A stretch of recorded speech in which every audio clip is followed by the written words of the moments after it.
Hello and welcome to the Elite Lizzard Publishing Podcast. Today we're going to be talking about writing and the world of terraforming your story. Now, this is something you probably have never heard on this angle about writing, so we're going to just dive right in. So picture this, okay? Imagine that you're standing on the edge of an untouched alien planet. There's no atmosphere, no vegetation, no landmarks, just raw potential. Writing, at its core, is like terraforming this new world. So creating something that's vibrant and livable from a barren landscape is called the process of transformation, fraught with challenges and discoveries, but the result can be breathtakingly original. And here's how you can approach writing through the lens of terraforming. So if you're a sci-fi buff, you're going to love this because this is a way to look at it from a whole different atmosphere. So let's dive right in. Okay, so first we're going to survey the terrain of world building.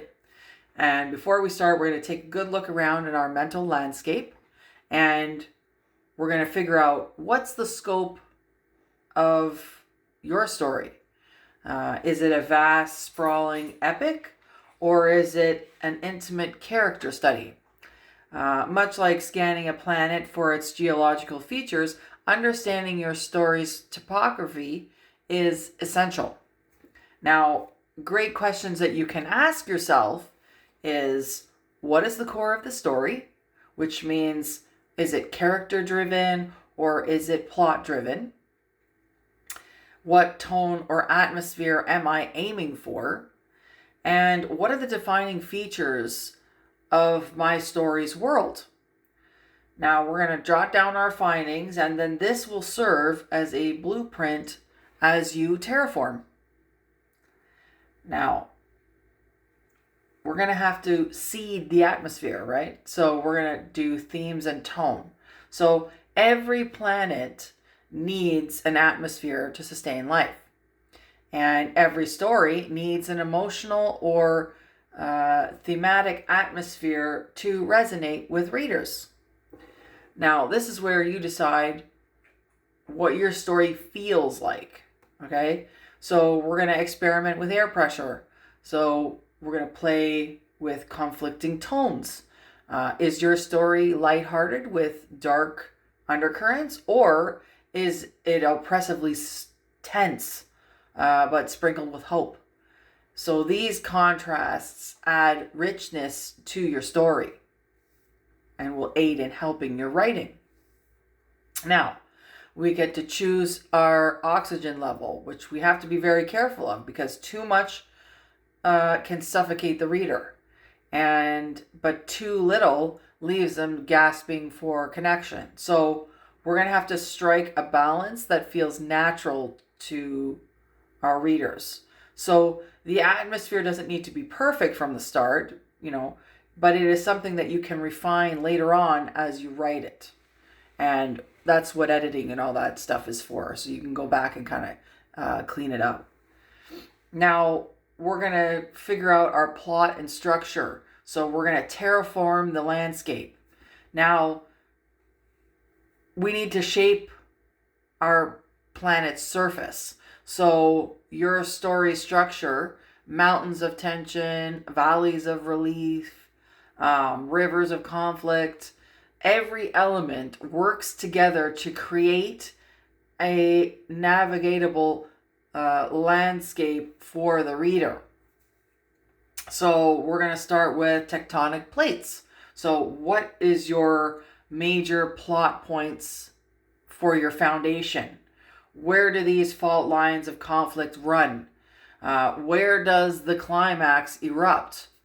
So that's something to consider. And I would, write all these points down to help yourself for your writing journey. Carving out natural pathways is, just as a river flows to the ocean, your story's events should naturally lead to a conclusion. We want to avoid forcing plot points that feel unnatural or contrived. So we also want to add landmarks that are memorable, whether you're creating a dazzling, action scene or quiet emotional beats throughout. This will help orient the reader and make the journey unforgettable, because a lot of stories that are really, really good, we remember certain aspects of that story. That's what makes us remember these things, right? Because we had this emotional connection. Now, we need to introduce life on our planet. So and that means characters. So obviously a planet is lifeless without inhabitants, and a story without compelling characters would be just as barren. So this is where you breathe life into the world. Okay, so we're going to do a diverse ecosystem that populates your story with characters who are as varied as the biomes of a planet.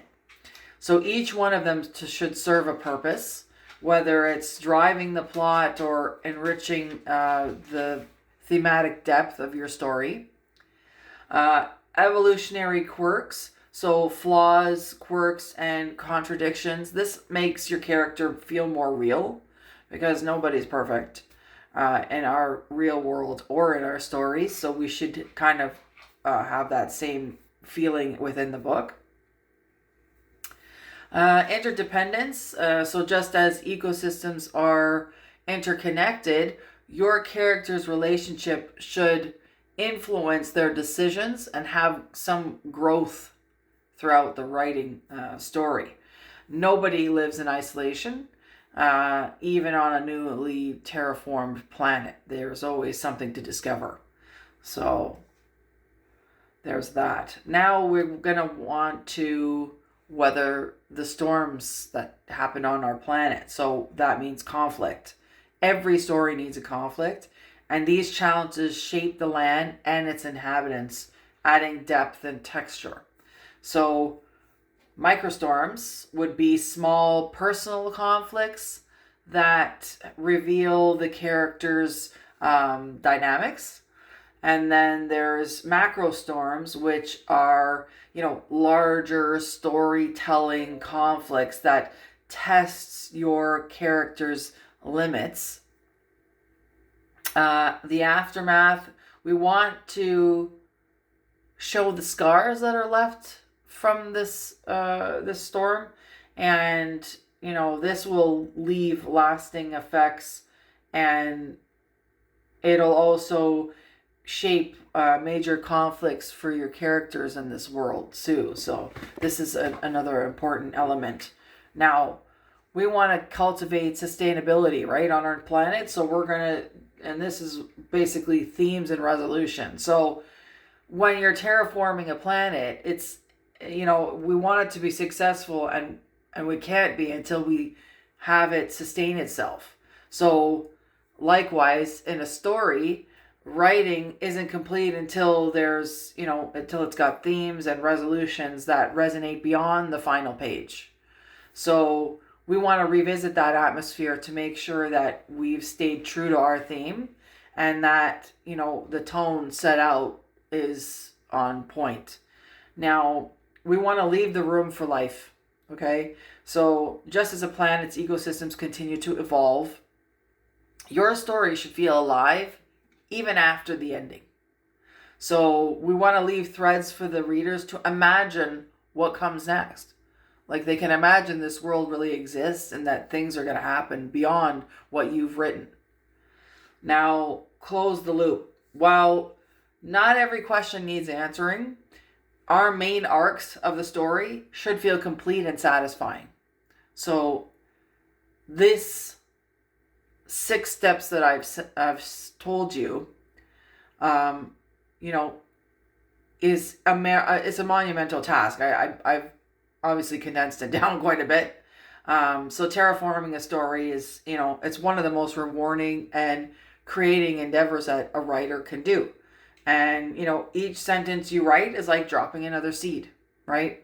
And each edit is like, a gust of wind shaping, your planet's surface. So by the end, you should have built a world that readers can step into and perhaps even call home for a while. So, on that note, I want you to pick up your pen, astronaut writer, and, imagine that the next blank page is your planet. It's waiting to be transformed. So, let's see what worlds that you can create. And I hope you enjoyed this podcast. We've tried to do a whole different way of looking at writing to kind of get you excited about the whole journey and the process. Some people take things differently, and this might resonate with you more so than any of the other podcasts, or not. If you're interested in publishing with us, we are at www.theelitelizard.ca. And if you haven't heard a blog post about a topic that you're really interested in, please drop us an email. Very happy to do a blog that you're interested in hearing about, more information. And that is Elite Lizzard, 2 Z's, publishing at hotmail.com. So I hope you enjoyed this podcast, and we'll be talking about other stuff in the next one. Have a great day. Bye-bye.